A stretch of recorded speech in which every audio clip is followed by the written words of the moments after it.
Asesoría jurídica. Derechos.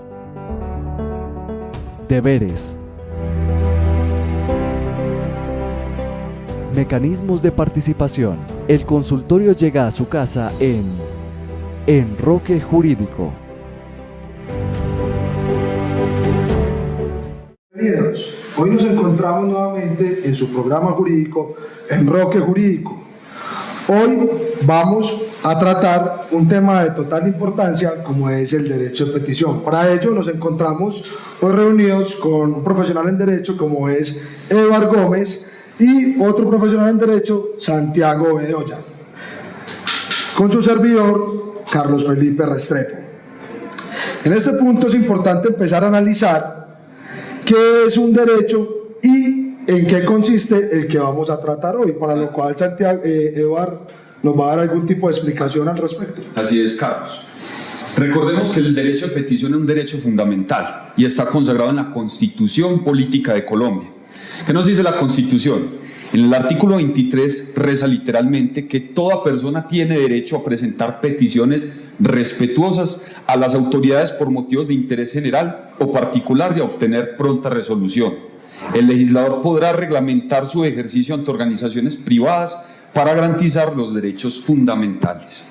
Es decir, ya tenemos de entrada algunos elementos y características que nos puede estar sirviendo para poder entender de una forma amplia y fácil en qué consiste este derecho que es tan fundamental. Totalmente. Cabe resaltar un aspecto muy importante y es que, como lo dice la misma Constitución, todos podemos acceder a este derecho. Eso quiere decir que no se necesita esperar a tener 18 años, no se necesita tener una calidad especial y lo más importante, no se necesita ser una persona con ninguna característica de estudio para poder ir ante algún tipo de entidad, ya sea pública o privada, como veremos más adelante, a solicitar un derecho de petición. Es decir, cualquier persona puede acudir y hacer uso de este derecho. Totalmente. Entiéndase, para que quede también claro que cualquier persona es toda aquella que esté nacida, es decir, desde el primer momento que se nace, se es persona.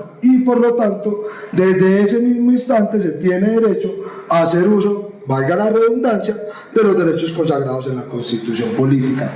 Así Entonces, yo consideraría que el debate debe empezar es en el entendido de cuáles son estos elementos, cómo son, qué se debe hacer, en qué momentos, cuáles son los términos, cuáles son las leyes que regulan la materia y por último, saber de manera efectiva qué requisitos debemos de tener en cuenta al momento de impetrarlo. Totalmente. El derecho de petición, recordemos que por ser un derecho fundamental, es una conquista del Estado Social de Derecho.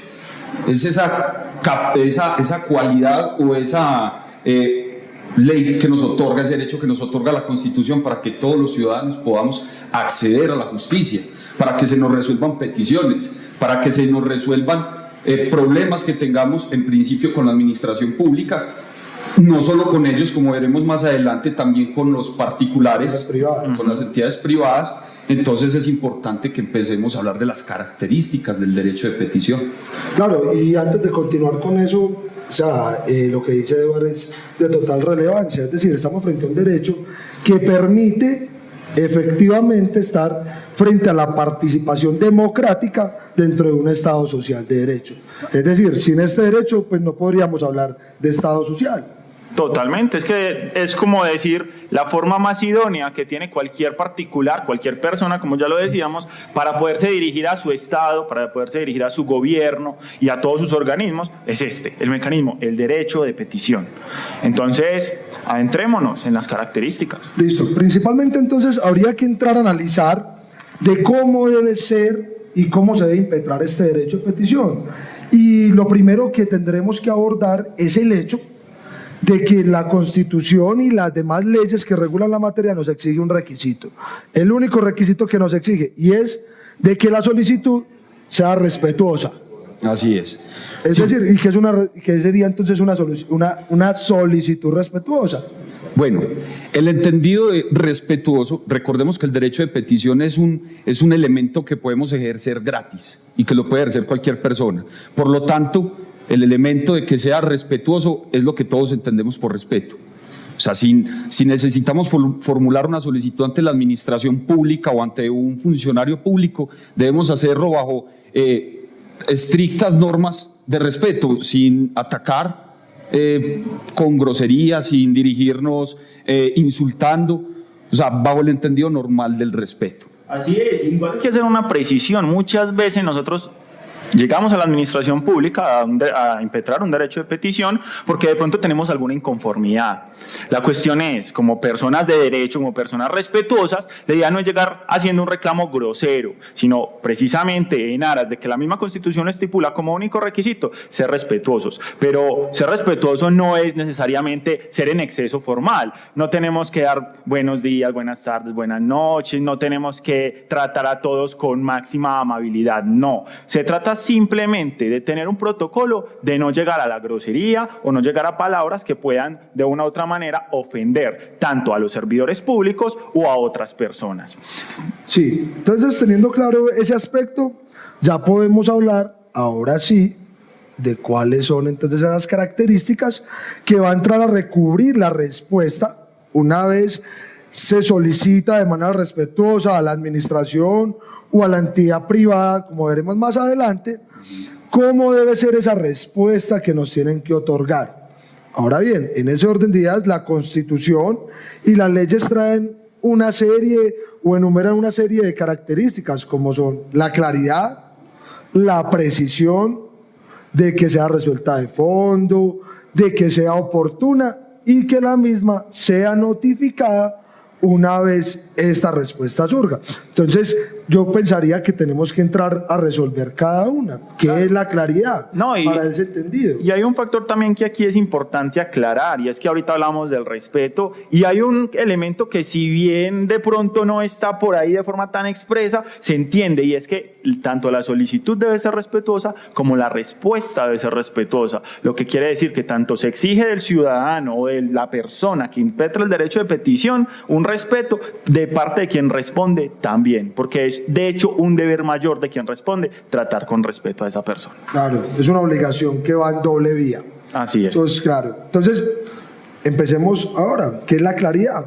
¿Y cuándo se entiende que una respuesta es clara? Y de fondo.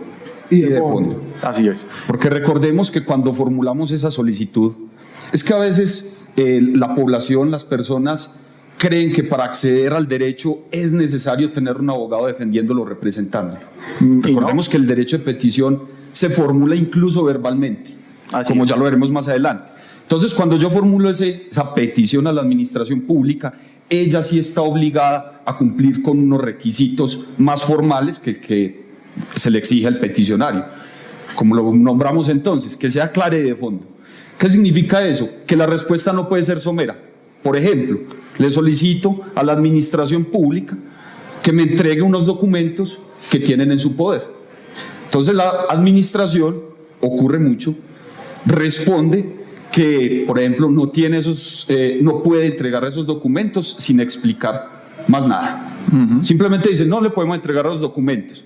Ahí hay una respuesta que no está resuelta de fondo, ni es clara. La administración debe argumentar eso en leyes, porque ella se le aplica el principio de que lo que no le está permitido le está prohibido. Lo contrario que a los ciudadanos, que lo que no se nos está prohibido se nos está permitido. Totalmente, eso se fundamenta en el mismo artículo 6 de la Constitución Política, que es el de la responsabilidad, que en este caso de los servidores públicos va a ser mucho mayor. Y es total, es que no se puede considerar que una respuesta, como decir, no le puedo responder, sea una respuesta. De hecho, no lo es, y en la misma respuesta está integrado. Sin embargo, también cabe aclarar que esa claridad también parte de que los términos no sean confusos, que los términos no sean vagos, porque de nada nos sirve preguntarle a la administración por un tema en concreto y que nos termine dando una respuesta frente a temas que no preguntamos, o de pronto que nos salga con terminología que no es aplicable al caso en particular. Es decir, necesitamos que el que solicita pueda quedar satisfecho con el tema que se está abordando, y aunque, ojo, eso no significa que la solicitud siempre se le tenga que conceder. Significa que la respuesta tiene que ser entendible. Es decir, y reuniendo los elementos que está dando Edward y que está dando Santiago. La claridad entonces va dirigida, uno, a que la terminología que se utilice al momento de dar la respuesta sea comprensible según las calidades intrínsecas de la persona que la solicita. Es decir, hay que valorar qué tipo de sujeto se está acercando, sea la administración o sea la entidad privada, a pedir la información y en qué términos me voy a referir.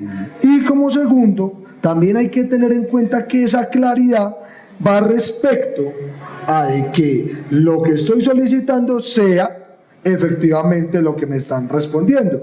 Pero entonces yo creería que en ese punto, pese a que sí raya con la claridad, también rayas con otros elementos, y son aquellos conocidos como los principios o las características de la congruencia.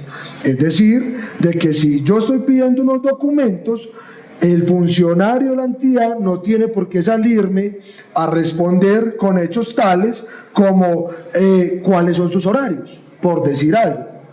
Totalmente. Sería entonces, en ese orden de ideas, tener claro, uno, de que la petición y la respuesta tiene que tener una relación directa, y dos, la forma y el léxico que se utiliza al momento de darla.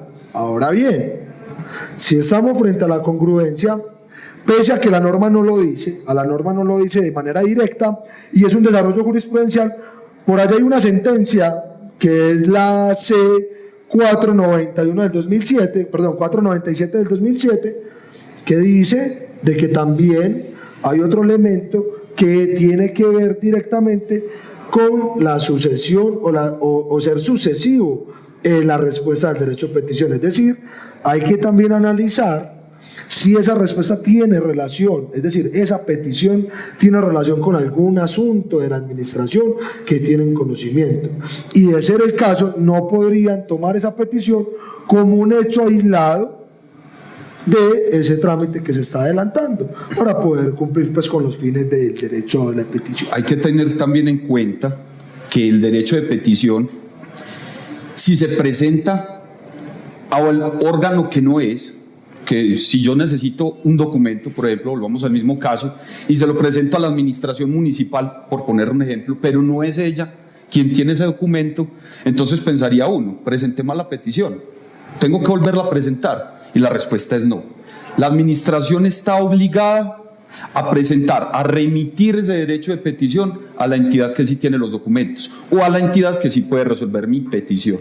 Totalmente, es que si estamos hablando de que yo hago la solicitud al Estado en cualquiera de sus secretarías, gobernaciones o cualquiera de sus entes que lo representan, pues se entiende que el Estado como tal funciona como un solo órgano y tiene obviamente todas sus directrices. Luego, en ese orden de ideas, si yo la presento ante la secretaría equivocada, ellos lo más correcto es que me lo hagan saber y los términos de lo cual se hablará más adelante empezarán a correr a partir de que le llegue al que es competente, que sería como el término más apropiado para esta cuestión.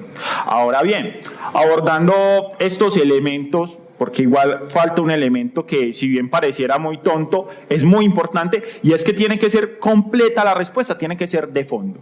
¿Eso qué significa? Recordemos algo, el derecho de petición es un cuerpo completo. Si yo hago 5 solicitudes en un derecho de petición, las 5 tienen que ser respondidas, tienen que ser resueltas. No es que la primera se la vamos a resolver y las otras 4 se nos olvidó. Entonces, la respuesta tiene que ser completa, tiene que ser de fondo. Aparte de que tiene que versar, como decía mi compañero Carlos, acerca de que tenga una relación directa con lo que se está preguntando, también tiene que darse todas las respuestas y los elementos. Si la pregunta consiste en 15 preguntas, por decir, necesito por favor me diga cuál es el horario de atención, la zona, necesito que me diga cuál es en calendario las épocas en que me puedo acercar. Todo eso tiene que responderse uno a uno. Y si falta uno solo de esos elementos, se estaría vulnerando el derecho de petición. Claro que sí. Entonces, ya tenemos claros varios elementos. La claridad, tenemos de fondo que trae inmerso consigo el tema de la congruencia, pero también hay otro elemento que es la oportunidad y la notificación. Y cuando entramos a hablar de la oportunidad, que es un tema que se debe desarrollar más adelante porque va ligado directamente a lo que son términos, es un tema que debe ser de total observancia para aquellas personas a las que va dirigida el derecho de petición. Es decir, no puede aquella persona que recibe el derecho de petición tomarse de manera deliberada el término que considere para resolver la correspondiente solicitud. Es decir, la ley, la Constitución ya ha dicho que hay un espacio temporal en el que es prudencial responder, so pena de que si en ese término no se ha dado respuesta, pues nos vamos a ver inmersos en una vulneración nuevamente al derecho a la información, el derecho de petición o cualquier otro derecho que esté inmerso dentro de la misma solicitud, porque el derecho de petición, hay que recordar, no solamente se encarga como un mecanismo de participación democrática de tener inmerso la información, sino que puede tener contenido también otros derechos fundamentales de igual o superior índole. Por lo tanto, hay que observar pues cada caso Esos en concreto. términos, claro. Me parece muy importante, claro, no, y me parece que entonces sería el momento adecuado para hablar de esos términos, para decir entonces cuáles son esos términos y cómo debemos entenderlos. Para partir de eso, tengo que ser claro, los términos no los vamos a decir nosotros porque creamos que son así. Los términos los trae la Ley 1755 del 2015, ley que regula la materia fundamental de la que estamos hablando, el derecho de petición, y particularmente en su artículo 14 se expresan los términos de la siguiente manera. Por regla general, toda petición debe resolverse dentro de los 15 días siguientes a su recepción. Esa es la regla general, 15 días, pero esos 15 días se deben tener en cuenta como días hábiles. Ahora bien, hay que aclararle a nuestro público qué son días hábiles. Días hábiles son aquellos días en los que la administración o en su defecto la entidad a la que nos dirigimos abre al público. Es decir, está habilitada. Está habilitada, tiene personal dispuesto para poder observar el asunto, conocer y dar respuesta. Entonces, ¿qué son 15 días hábiles? Si no hubiese festivos en un mes, por ejemplo, un septiembre, serían 3 semanas. Desde que yo impetro el derecho de petición, desde que lo radico, por ejemplo, en archivo general o donde sea pertinente, al día siguiente me empiezan a correr los días hábiles, ¿cierto?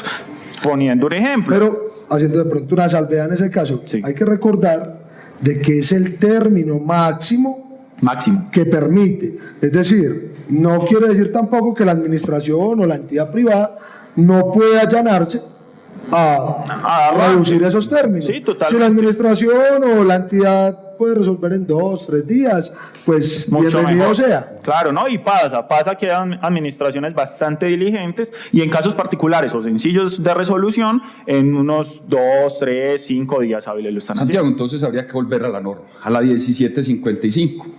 La regla general son 15 días hábiles. Son 15 días. Pero si estamos solicitando documentos, la norma nos dice que ese término se reduce de 15 a 10 días. Totalmente. Porque solamente tienen que entregar documentación. O sea, sacar una fotocopia. Ahora bien, si lo que se está pidiendo es una resolución de fondo, algo que tiene que ver directamente con la actividad de la administración, tienen hasta 30 días hábiles para responder.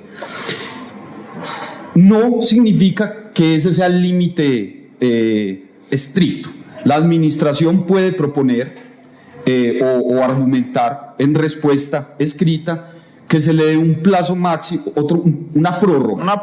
Igual a la inicialmente. Igual como máximo. Como máximo igual a la que inicialmente se tiene estipulada en la ley. Claro, pero en ese caso en particular, que muchos de pronto ya se están empezando a hacer un lío y a hacer cuentas, y bueno, entonces ¿cómo así? Son 15 días, luego 10, luego 30, entendemos que son para los casos particulares, como lo dice Eva, 15 es general, solicitudes, peticiones, recordemos siempre respetuosas, 10 es en información, necesito una información mía que reposa en su archivo y la necesito. Una así fotocopia. Que, es que para una Normalmente fotocopia, es una fotocopia, un documento. 10 días es demasiado, pero bueno, la ley trae este término, y 30 días para cuando es un concepto, cuando es algo donde requiere que el servidor público, la persona encargada, tenga que sentarse a estudiar el caso en particular y emitir un concepto de su parte. Sin embargo, cuando hablamos de estas prórrogas tienen que ser fundamentadas, tienen que ser sustentadas. No es el hecho de que, es que tenemos mucho que hacer. Esa no es una forma válida de sustentar una prórroga, que para de pronto los que no entienden el término prórroga es solicitar más tiempo, pedir como un plazo mayor. Una ampliación en tiempo. Y la Corte Constitucional ya ha mencionado que si lo que se busca es proteger un derecho fundamental con esa petición y esos 10 días es mucho, se considera que en esos 10 días ya no va a haber nada que hacer, se va a violentar un derecho fundamental, la administración tiene la obligación de tomar medidas mientras resuelve la petición. Es decir, el ciudadano no solo tiene que esperar esos 10 días, si considera, no solo ciudadano, persona como lo dijimos al principio, ¿cierto? Porque los menores de edad también pueden recurrir, en principio, a las entidades que están a cargo de sus derechos fundamentales. Por ejemplo, un menor de edad puede peticionar al ICBF, al Instituto Colombiano de Bienestar Familiar. Entonces, esas instituciones, dentro de ese término, también tienen la obligación de tomar medidas correctivas o de protección de los derechos fundamentales. Es decir, o sea, cada entidad en particular, una vez tienen conocimiento de la solicitud que se allega a ellos, tiene que entrar a analizar de fondo las calidades de ese peticionario, porque como lo dice Edward, posiblemente puede que exista un perjuicio irremediable, puede que la solicitud requiera una resolución pronta y oportuna, so pena de que si se toma ese tiempo, posiblemente se puede violentar o vulnerar un derecho fundamental, y por lo tanto en ese orden de ideas pues la administración tiene que ser diligente, o ese particular al que se está dirigiendo, para resolver de una manera efectiva y pronta esa solicitud. Ahora bien, ya teniendo claros esos elementos, quedaría faltando un elemento que también es fundamental, Carlos, y es la notificación. Es muy importante, pero me gustaría cerrar el tema de los términos con dos términos adicionales. Ahorita Edward hablaba de algo que es referente a cuando yo mando la solicitud al que no es competente. Ah, bueno, sí. Y ahí hay un término, o sea, hay que entender los términos de una manera. Cogemos algo tan sencillo como la solicitud, la presentamos y resulta que la secretaría no era la competente. ¿Qué pasa? ¿Empiezan a correr los términos a partir de ahí? No. Hay que entender que también al momento en que llega la solicitud al que no es competente, el que sí es competente no va a poder conocerla desde el principio. Pero ojo, que el que no es competente tiene solo 5 días para hacérsela llegar al competente. Si no, esos términos van a empezar a descontarse de los iniciales, ya sean 15, 10 o 30, como lo habíamos dicho desde el principio. Y lo segundo, en cuestión de términos, es cuando hablamos de documentos y se vencen los 10 días, ¿qué pasará? ¿Será que si a los 10 días no me entregan la solicitud, yo ya no tengo derecho a eso? ¿Será que la respuesta de la administración en ese silencio es negativa? No, la ley es clara y dice, si a usted en esos 10 días no le entregan su documento y el documento reposa, usted tiene derecho. Está obligada la administración a entregarle tipo de información. Un silencio positivo administrativo. Así lo llamamos. Ya no se puede negar. Entonces, habiendo dado la claridad, Santiago, respecto a ese último término que es importante, entonces quedaría faltando solamente un elemento, y es la notificación. Es decir, no sirve de nada que la administración o la persona o la entidad privada a la que se dirige el derecho de petición saque una respuesta, pero que no sea conocida por el que la pide. Sería ilusoria esa respuesta dada y por lo tanto no generaría los efectos jurídicos que se pretende con ese derecho de petición, que es salvaguardar ese derecho a la información. Entonces, yo creo que en este punto los elementos y características que son los más fundamentales para el derecho de petición quedan claros. De pronto yo creo que podríamos entrar de manera somera, sin dar muchas largas, porque tampoco lo requiere, es la forma como debemos de impetrar ese derecho de petición, en qué casos puede ser escrita, en qué casos puede ser verbal, o si siempre se puede de ambas formas. No sé qué pensaba Santiago respecto al tema. Pues hombre, la ley es clara, dice que se puede presentar solicitudes y la misma ley 1755 nos da a entender que pueden ser verbales o escritas. ¿Eso qué quiere decir? Por ejemplo, y hay que tenerlo en cuenta, personas con discapacidades de comunicación, de habla, personas que por ejemplo tienen discapacidades también de escribir, o personas que por la urgencia tengan que presentar un derecho de petición, lo pueden hacer verbal. Y es más, nosotros lo hacemos a cada rato, lo que pasa es que no nos damos cuenta. Cuando usted, como ciudadano, como persona de un municipio, de una gobernación, de una nación, llega a una entidad y dice necesito esto, esto y esto, usted está haciendo un derecho de petición. Lo que pasa es que en ese caso normalmente al ser verbal se resuelve a través de ese mecanismo.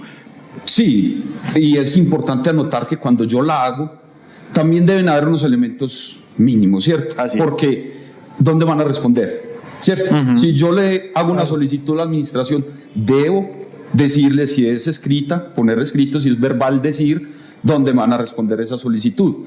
Debe ser respetuosa, como ya lo hemos insistido, y debe decir a quién va dirigida. De hecho, el mismo artículo 16 de la 1755 se encarga de zanjar los requisitos más importantes. Primero, que la petición debe ser respetuosa, como lo dijimos anteriormente. La designación de la autoridad a quien se dirige, normalmente para que llegue a esa secretaría. Ojo, no es necesario poner el nombre del servidor público, simplemente el cargo. Solamente el cargo. Así es. La identificación y dirección del solicitante. Esto es muy importante, como lo dice Eva, para el tema de notificación. Porque como decía Carlos, a mí hay que me sirve una solicitud si no voy a conocer la respuesta. El objeto de la petición, que esto es lo más importante, si lo que necesitamos es algo en particular, expresarlo, y ojalá de la forma más clara, porque ¿qué pasa cuando no es muy clara la solicitud? Que entonces los términos ya no van a ser tantos, porque en esos 10 va a haber 10 días en los cuales la entidad a la que se dirige puede llegar a mí y decirme, venga, es que no le entiendo, pero ojo que la respuesta después no puede ser que no entendió, y eso también hay que ser claro. Sí, claro, y es importante, por eso se dice y se hace tanto hincapié en ese aspecto, y es de que la administración o la entidad pública, porque no solamente la administración, sino cualquiera ya que preste un servicio, una función pública, o el particular al que se pueda dirigir un derecho de petición, siempre tiene que analizar de entrada la solicitud para mirar si cumple o no, si es clara, si no es clara, si es completa, si es incompleta, y posteriormente poder, no a través de una negativa, sino de un requerimiento,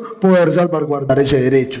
Entonces, en ese orden de ideas, teniendo claro cuáles son los elementos de la solicitud, cuáles son los elementos de la respuesta, cuáles son esas características, como ya lo dijo Santiago, como ya lo dijo Edward, que puede ser verbal, que puede ser escrito, que los requisitos son mínimos, partiendo del hecho de que así no existan, así no estén tampoco, se puede rechazar la petición. Puede rechazar de ninguna manera. Por último, se tendrá en cuenta de que no solamente la Constitución en su artículo 23 trae alusión al derecho de petición, sino que también, como lo dice Santiago, la ley 1755 del 2015 la desarrolla, que a su vez también hay una remisión a la ley 1712 del 2014, que es importante porque en esa ley vamos a encontrar cuando estamos frente a un documento, una información pública, cuando es una información privada, es decir, es reservada, es clasificada y no podemos acceder a ella, o pudiendo acceder a ella hay que cumplir con unas características. También es importante que ustedes televidentes tengan en cuenta el tema del habeas data. Una vez teniendo en cuenta esto, yo creo que ha quedado más que claro en qué consiste el derecho de petición, quiénes pueden hacer parte de él y cómo ejercer dicho derecho. Por lo tanto, los invitamos a que sigan viéndonos en nuestro programa Enroque Jurídico a través de San Pedro TV, y los invitamos a que escriban sus inquietudes a las líneas que aparecen en pantalla, a los correos para que nos sigan en Facebook, en Instagram, donde aparecerán nuestros programas y donde desarrollaremos, de ser el caso, las inquietudes que tengan, y si quieren también salir de nuestro programa desarrollando o haciendo algún tipo de pregunta, nos escriben a los correos que también aparecen en pantalla. Por lo tanto, muchas gracias y los esperamos nuevamente en Enroque Jurídico.